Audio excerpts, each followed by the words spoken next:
Good morning. આપણે અગાઉના લેક્ચરની અંદર નામાનો અર્થ સમજો તો હવે આજે આપણે આ લેક્ચરની અંદર એક અન્ય અર્થ સમજી અને એના આધારે આપણે હિસાબી માહિતીના લક્ષણો તારવવાનો પ્રયત્ન કરશું. તો વર્ડ ઉપર એક વ્યાખ્યા આપેલી છે અને આ વ્યાખ્યા તમે તમારી બુકની અંદર નોંધી લેજો. નાણાકીય સ્વરૂપના વ્યવહારો હિસાબી પદ્ધતિ એટલે શું? તો કે નાણાકીય સ્વરૂપના વ્યવહારો હિસાબી ચોપડે નોંધવાના. હિસાબી ચોપડે નોંધવાની મતલબ જે આપણે ધંધાકીય એકમ જે હિસાબો રાખીએ છીએ એ હિસાબી ચોપડે વ્યવહારો નોંધવા. પણ કયા વ્યવહારો? તો કે નાણાકીય સ્વરૂપના વ્યવહારો. આ નાણાકીય સ્વરૂપ છે એના આધારે આપણે લક્ષણો લેવાના છે બે. એના પછી આગળ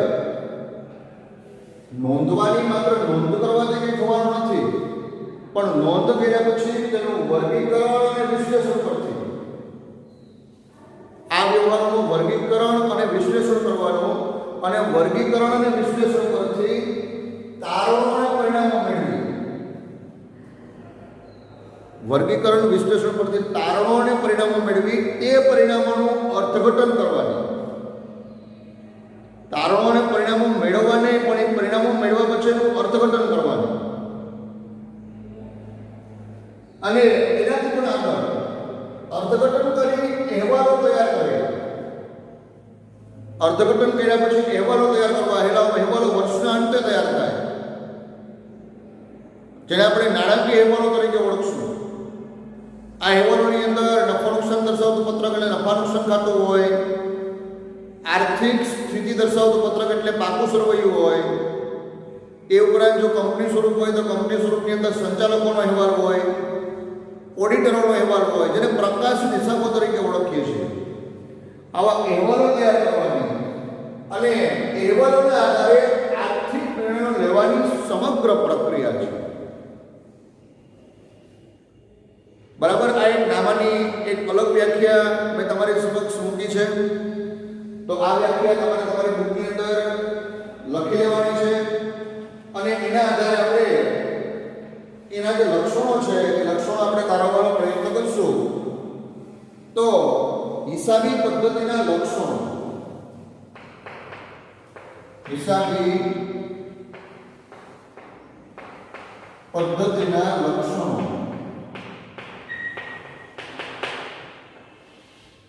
પેલું નાણાકીય સ્વરૂપ એટલે આપણે જે વ્યવહાર લખીએ છીએ એ વ્યવહારનું લક્ષણ કેવું હોવું જોઈએ? નાણાકીય લક્ષણ હોવું જોઈએ.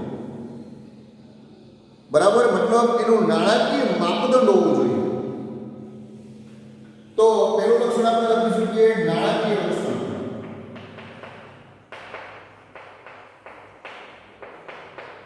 આ વ્યવહારો કેવું લક્ષણ ધરાવતા હોવા જોઈએ? તો કે નાણાકીય લક્ષણ ધરાવતા હોવા જોઈએ. આવડી નાણાકીય લક્ષણ એટલે શું? મતલબ જે વ્યવહારનું મૂલ્ય આપણે રૂપિયામાં પૈસામાં નક્કી કરી શકતા હોવા જોઈએ.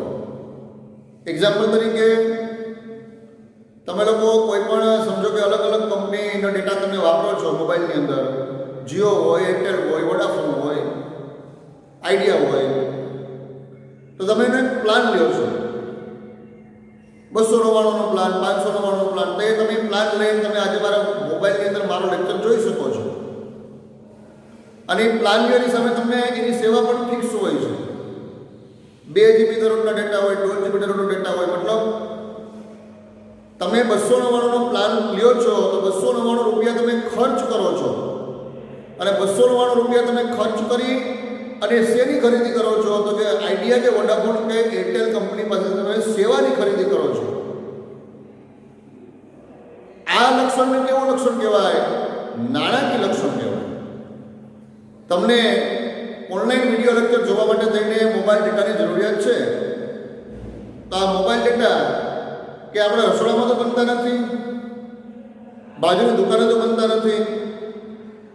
આ મોબાઈલ ડેટા તમારે કોઈ કંપની પાસેથી ખરીદવા પડશે, ને પણ ટેલિકોમ કંપની પાસેથી કે જે આ પ્રકારની સેવાઓ આપે છે.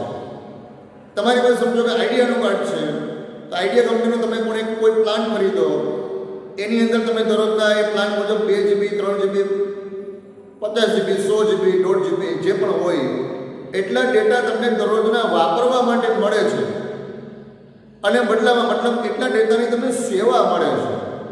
ના બદલામાં તમે એને શું ચૂકવો છો? 299 રૂપિયા ચૂકવો છો.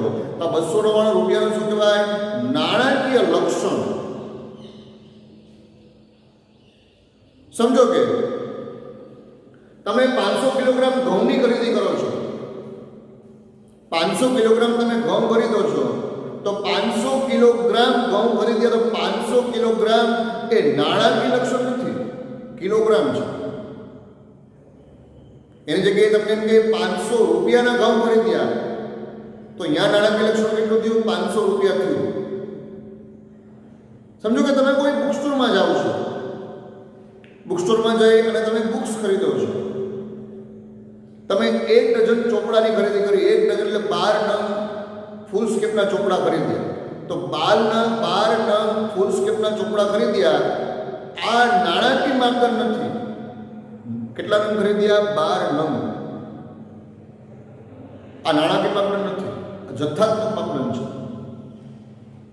એની જગ્યાએ તમને એમ કે 500 રૂપિયાના ચોપડા ખરીદ્યા, ફૂલ સ્કેપ ચોપડા 500 રૂપિયાના ખરીદ્યા, મારે નંગ સાથે કોઈ લેવા દેવા નથી, મારે રૂપિયા સાથે લેવા દેવા છે. ને આવા જ વ્યવહાર, આવા લક્ષણને નાણાકીય લક્ષણ કહેવાય.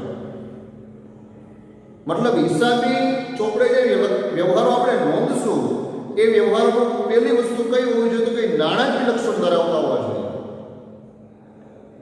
એ વ્યવહારને નાણાકીય એકમમાં માપી શકાતો હોવો જોઈએ. 500 રૂપિયા, 1000 રૂપિયા, 1 લાખ રૂપિયા, 2 લાખ રૂપિયા, 1 કરોડ રૂપિયા, આ નાણાકીય લક્ષણ છે. એની નાણાકીય કિંમત ફિક્સ હોવી જોઈએ, બરાબર, જેને આપણે નાણાકીય લક્ષણ કહીશું. અને આ નાણાકીય લક્ષણવાળા વ્યવહારો છે, એ વ્યવહારોનો આપણે મતલબ એવો થયો કે આ નાણાકીય લક્ષણ મતલબ વ્યવહારનું ફેરબદલીનું માધ્યમ પણ કેવું હોવું જોઈએ?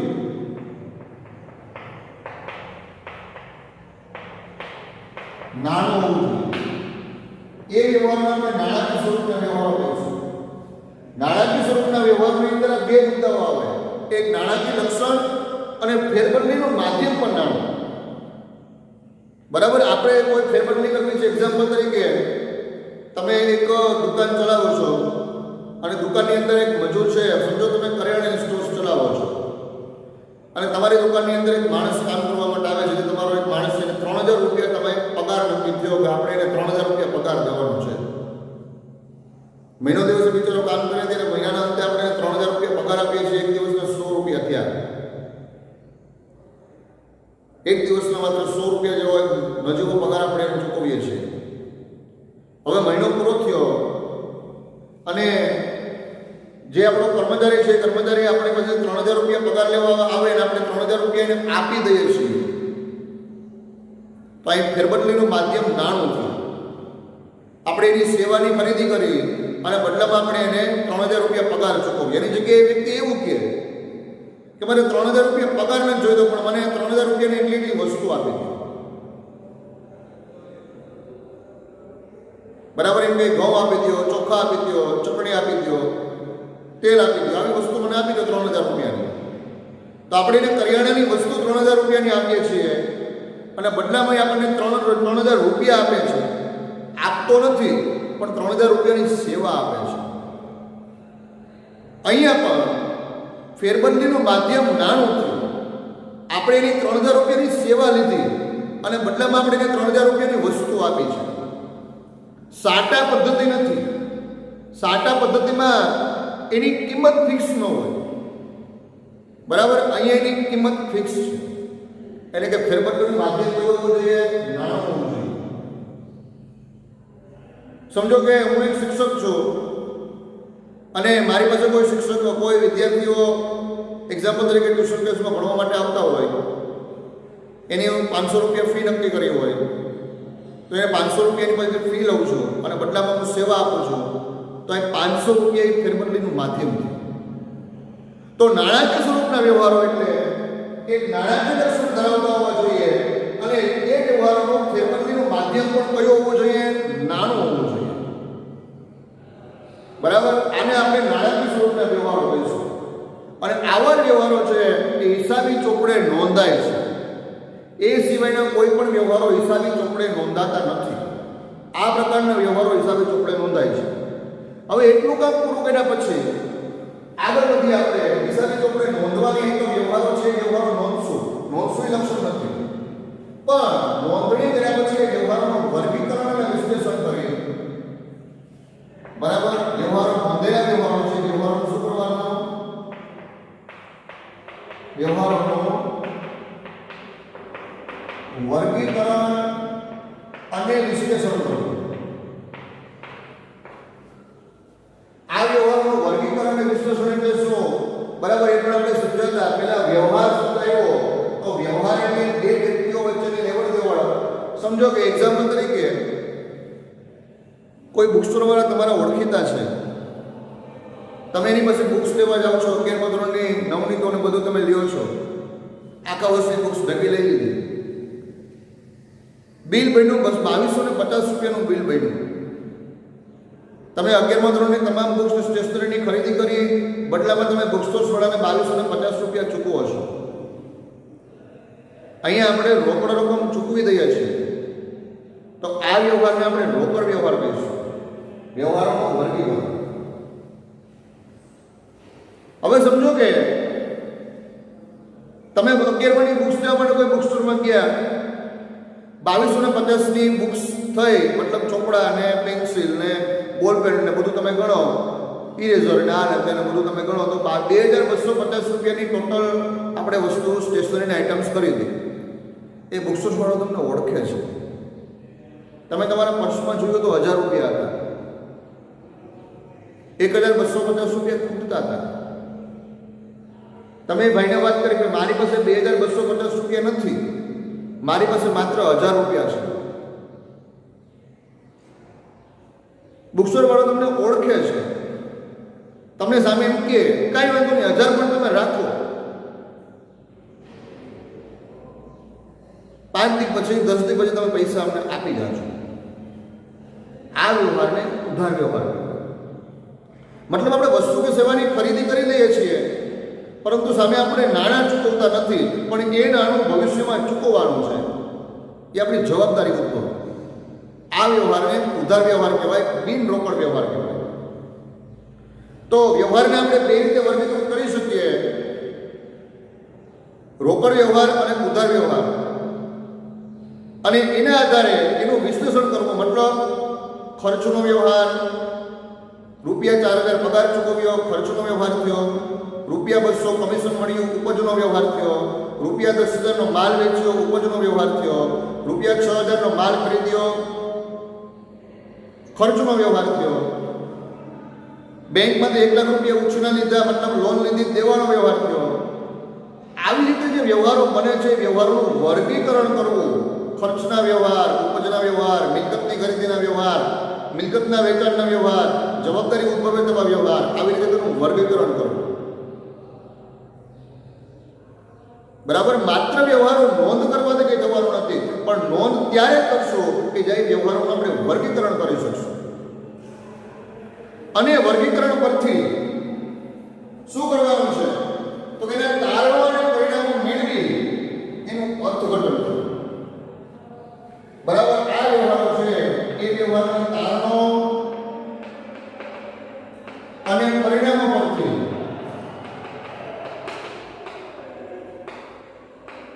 અર્થઘટન કરવું. તારણો, પરિણામો, અર્થઘટન બધું એક જ છે. પ્રક્રિયા અલગ અલગ છે, પણ અંતે મતલબ એનો એક થાય. તો અર્થઘટન કરવું એટલે શું? સમજો કે આપણે ₹10,000નો માલ ખરીદ્યો,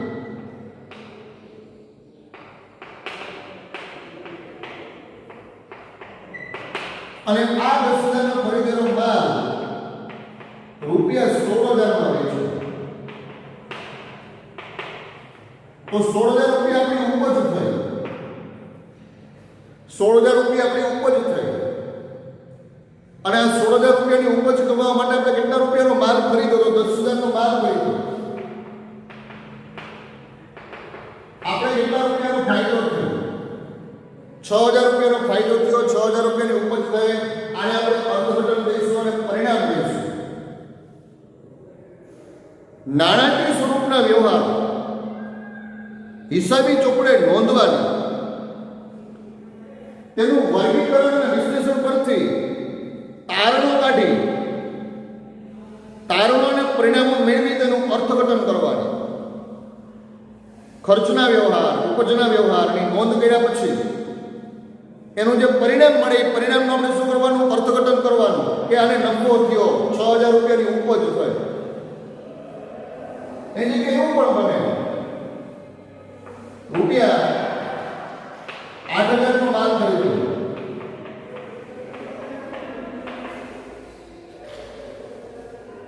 અને આ માલ આપણે રૂપિયા 7600 માં વેચ્યો.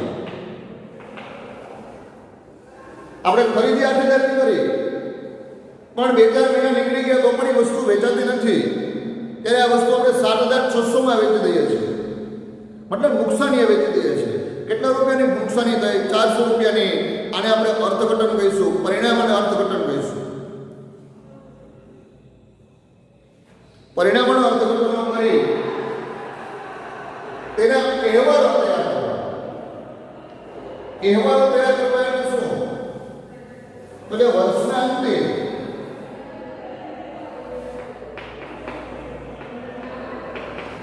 અહેવાલો તૈયાર કરવા. વર્ષના અંતે, કેમ કે આપણે સમજો કે વર્ષ શરૂ કર્યું 1/4, તો આપણે 1/4 રોજ આપણું પરિણામ નથી મેળવી લેતા. આપણું પરિણામ વર્ષના અંતે આપણે મેળવીએ છીએ. તો વર્ષના અંતે અહેવાલ તૈયાર કરવા, મતલબ પરિણામો જાણવા માટે થઈને, આર્થિક સ્થિતિ જાણવા માટે થઈને નફા નુકસાનનું પત્રક અને પાકું સરવૈયું બનાવવું. તે ઉપરાંત જો કંપની શરૂ હોય તો કંપનીના સંચાલકોનો અહેવાલ રજૂ કરવો કે ભાઈ આ વર્ષે અમે 1 કરોડ રૂપિયાનો નફાની લક્ષ્યાંક રાખ્યો હતો, પરંતુ કોરોનાના કારણે આ વર્ષે 10 લાખની નુકસાની થઈ છે. આ એનો અહેવાલ થયો. આ વર્ષે અમે 3 કરોડના માલનું વેચાણનો લક્ષ્યાંક રાખ્યો હતો, પરંતુ આ પરિસ્થિતિને કારણે અમે 1 કરોડનું માલનું વેચાણ કરી શકાય. એનો અહેવાલ છે, સંચાલકોનો અહેવાલ છે. એવી રીતે જ આપણા હિસાબો છે, એ હિસાબ આપણે કોઈ પણ વ્યક્તિ પાસે ઓડિટ કરાવવા પડે, મતલબ એની ખરાઈ કરાવવી પડે કે આપણા વ્યવહારો છે એ હિસાબી પદ્ધતિ મુજબ લખાયા છે, એમાં કોઈ પ્રકારની ગોલમાલ નથી.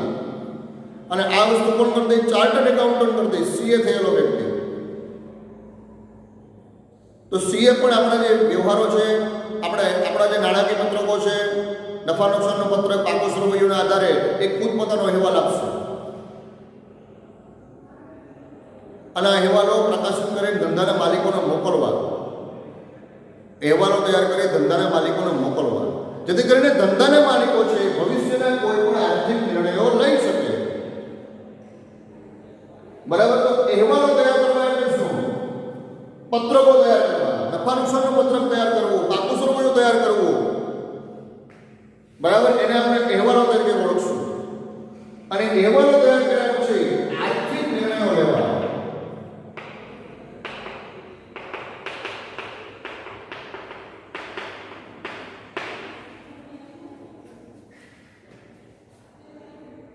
નાણાકીય લક્ષણ ધરાવતા વ્યવહારો કે જેનું માધ્યમ નાણાકીય માધ્યમ છે, તેવા વ્યવહારો હિસાબી ચોપડે નોંધવાની અને નોંધણી કર્યા પછી તેનું વર્ગીકરણ અને વિશ્લેષણ કરવાનું, અને એના આધારે કારણો અને પરિણામો પરથી એનું અર્થઘટન કરવાનું. અર્થઘટન કર્યા પછી અહેવાલો તૈયાર કરવાના, અને અહેવાલો તૈયાર કર્યા પછી આ અહેવાલોના આધારે આર્થિક નિર્ણયો લેવા. સમજો કે આપણે પાકું સરવૈયું તૈયાર કર્યું, અને પાકો સરવૈયો તૈયાર કર્યા પછી આપણે એમ લાગ્યું કે હજી પણ આપણે વધારે પૈસાની જરૂર છે, બેંકમાંથી લોન લેવી કે શું કરવું, કે અંગત બચતમાંથી પૈસા લઈ આવવા. આવા નિર્ણયને આર્થિક નિર્ણય કહેવાય. ધંધો ચલાવવા માટે થઈને જે પણ કંઈ નિર્ણયો લેવા પડતા હોય તેને આર્થિક નિર્ણયો કહેવાય. અને આ નિર્ણયો લાંબા ગાળાના પણ હોઈ શકે અને ટૂંકા ગાળાના પણ હોઈ શકે. એવી રીતે આ અહેવાલોના આધારે કર્મચારીઓ પોતાના નિર્ણયો લેશે, સંચાલકો પોતાના નિર્ણયો લેશે, ધંધાના માલિકો પોતાના નિર્ણયો લેશે. બરાબર? જેને આપણે આર્થિક નિર્ણયો તરીકે ઓળખશું.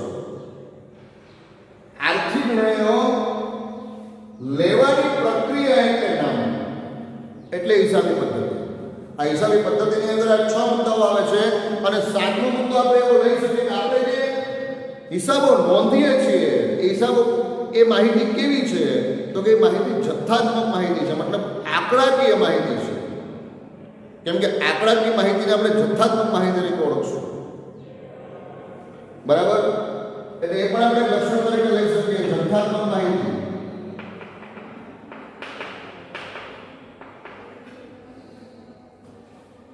અહીંયા માત્ર જથ્થાત્મક માહિતી એટલે આંકડાકીય માહિતી લખાય છે. એટલે આંકડાકીય માહિતી કઈ છે કે નાણાંના મૂલ્યમાં માપી શકાય તેવી આંકડાકીય માહિતી. બરાબર, કે ધ્યાનમાં રાખજો. એટલે અહીંયા આપણે લખીએ છીએ જથ્થાત્મક એટલે આંકડાકીય માહિતી લખીએ છીએ. બરાબર, એ પણ હિસાબી પદ્ધતિનું એક લક્ષણ છે. અને બીજું એક બહારનું લક્ષણ, અહીંયા જે આપણે વ્યવહારો નોંધીએ છીએ એ તાજા નથી, જૂના છે. કેમ કે હિસાબો આપણે 2 મહિના માટે તેની આખા વર્ષ માટે તૈયાર કરીએ છીએ. બરાબર, મતલબ હિસાબી માહિતી જે તૈયાર કરશું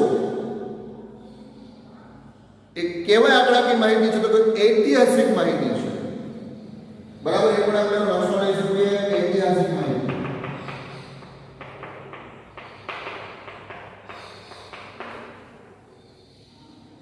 અને ઐતિહાસિક માહિતી છે એટલા માટે જ આપણે તારણો કાઢીએ છીએ.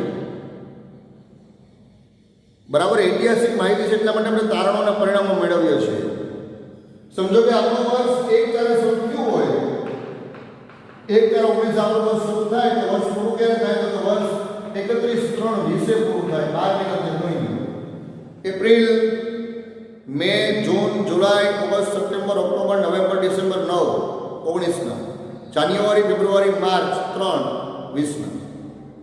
સમજો કે આ તારીખે આપણી પાસે એક યંત્ર છે કે 5 લાખ રૂપિયાનું હોય અને આ તારીખે આ યંત્ર 8 લાખ રૂપિયાનું થઈ ગયું હોય તો આપણે તારણ એવું લઈ શકીએ કે 3 લાખ રૂપિયાના યંત્રમાં વધારો થયો છે, મતલબ 3 લાખ રૂપિયાના યંત્રની ખરીદી કરી છે આખા વર્ષ દરમિયાન. આ પ્રક્રિયાને તારણો કાઢવા કહેવાય. ખાતાની બાકીઓ શોધવી એટલે તારણો કાઢવા, જે આપણે અગાઉ આગળ શીખશું. એટલા માટે આ મુદ્દો મેં તમને ઉપર થોડો સમજાવ્યો છે. બરાબર, એ મુદ્દો તમને ઊંડાણમાં સમજાવ્યો નથી કેમ કે અત્યારે ખાતું તમને ખબર ન હોય એટલે એ મુદ્દાઓ તમને સમજાવવાનો પ્રયત્ન નથી કર્યો. એક્ઝામ્પલ તરીકે વર્ષની શરૂઆતમાં આપણો બેંક ઓડી, બેંક ઓવરડ્રાફ્ટ, વર્ષની શરૂઆતમાં આપણો બેંક ઓડી 1 લાખ રૂપિયા છે અને વર્ષના અંતે બેંક ઓડી વધીને 2,50,000 થયો. મતલબ આપણે બેંકમાંથી વધારાના કેટલા રૂપિયા છે ઉપાડી લીધા? 1,50,000 રૂપિયા બેંકમાંથી વધારે લઈ લીધા. આ તારણ છે. એ તારણો અને પરિણામો પરથી અર્થઘટન કરવાનું છે. 1,50,000 તારણ થયું, એના પર આપણે અર્થઘટન કર્યું, 1,50,000 બેંકમાંથી વધારે ઉપાડી લીધા. અને 3 લાખ રૂપિયા તારણ થયું, એના પર અર્થઘટન કર્યું કે વર્ષ દરમિયાન આપણે 3 લાખ રૂપિયાનું વધારાનું યંત્ર ખરીદ્યું. બરાબર, એટલા માટે આખું તો તારણો અને પરિણામો પરથી અર્થઘટન. સમજો કે આપણે 10,000નો માલ ખરીદ્યો અને 16માં વેચો, 6,000 પરિણામ થયું, પણ પરિણામ કેવું? નફો થયો, એનું અર્થઘટન કર્યું. 8,000 માલ 7,200માં વેચ્યું, 800 રૂપિયા પરિણામ થયું, પણ એ પરિણામ કેવું? નુકસાન છે, એનું અર્થઘટન કર્યું. બરાબર, એટલે તારણો અને પરિણામો પરથી અર્થઘટન કર્યું. અને અર્થઘટન કર્યા પછી અહેવાલો તૈયાર કરવા. અહેવાલો તૈયાર કરવા એટલે કે નફા નુકસાનનું પત્રક, પાકું સરવૈયું, એ અહેવાલો કહીશું. અને અહેવાલોના આધારે ધંધા સાથે જોડાયેલા વ્યક્તિઓ છે એ પોતાના આર્થિક નિર્ણયો લે છે. આર્થિક નિર્ણયો લેવા આ એટલી વિગતો છે, એટલી વિગતો આપણે આ વ્યાખ્યામાં લખીએ. એટલી વિગતો 6 વિગતો. એ સિવાયની 2 વિગતો આપણે 12 જણાની જથ્થાત્મક માહિતી. મતલબ આપણે જે હિસાબી પદ્ધતિમાં જે માહિતી લખીએ છીએ માહિતી કેવી છે? જથ્થાત્મક, આંકડાકીય છે. અને બીજી આ માહિતીનો બીજો પણ એક પ્રકાર છે, બીજું પણ એક સ્વરૂપ છે. આપણે માહિતી કેવી લખીએ? ઐતિહાસિક, મતલબ ભૂતકાળની માહિતી લખીએ છીએ. વર્ષની શરૂઆતથી માંડીને વર્ષ પૂરું થાય 31/3ના રોજ 1/4/19 ભૂતકાળ થઈ ગયો. 31/3/20 1/4/19 ભૂતકાળ થઈ ગયો. 31/3/20 1/5/19 ભૂતકાળ થઈ ગયો. 31/3/20 1/12/19 ભૂતકાળ થઈ ગયો. મતલબ જે તારીખના વ્યવહારો ભૂતકાળમાં બન્યા છે પાછલા 12 મહિનામાં બન્યા છે એ વ્યવહારો આપણે નોંધ્યા છે આપણા અહેવાલોની અંદર. એટલે જે માહિતી છે કેવી છે? ઐતિહાસિક માહિતી છે. મિત્રો, આ એક વ્યાખ્યા છે. એ વ્યાખ્યા આવી રીતે બનાવેલી છે કે એના ઉપરથી આપણે વિષય માહિતીના લક્ષણો તારવી શકીએ છીએ. બરાબર? તો આ વ્યાખ્યા તમે તમારી બુકમાં લખી લેજો, વિષય પદ્ધતિની નામાપદ્ધતિની વ્યાખ્યા, અને એના આધારે આ જે લક્ષણોને તારવી હોય તમે લક્ષણો પણ તમે તમારી બુકમાં લખી દેજો વ્યવસ્થિત. અને એમાં કોઈ પણ લક્ષણનો પ્રશ્ન હોય તો મને તમે ફોન દ્વારા પણ મળી શકો. બરાબર? ફોન દ્વારા માહિતી લઈ શકો અને મને વોટ્સઅપની અંદર તમે લખીને મને આપી શકો કે આ મુદ્દો સમજાયો નથી, તે મુદ્દો આવતા લેક્ચરમાં સમજાવવાનો પ્રયત્ન કરો.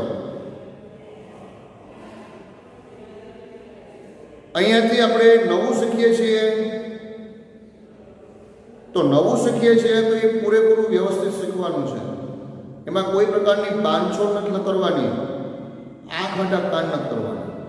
એક પણ મુદ્દો ન સમજાય તો એ પૂછી લેવાનો, કેમ કે આ તમારા માટે નવું છે. નામાના મૂળ તત્વોને આ મૂળભૂત પાયો છે. જો પાયો સારો હશે તો ઇમારત સારી બનશે અને 12માના બોર્ડની અંદર તમે 100માંથી 100 માર્ક લઈ શકશો. જેવી રીતે જાદવ ભાવિકાબેન 2020ની અંદર 100માંથી 100 માર્ક લઈ આવ્યા છે. નમસ્કાર.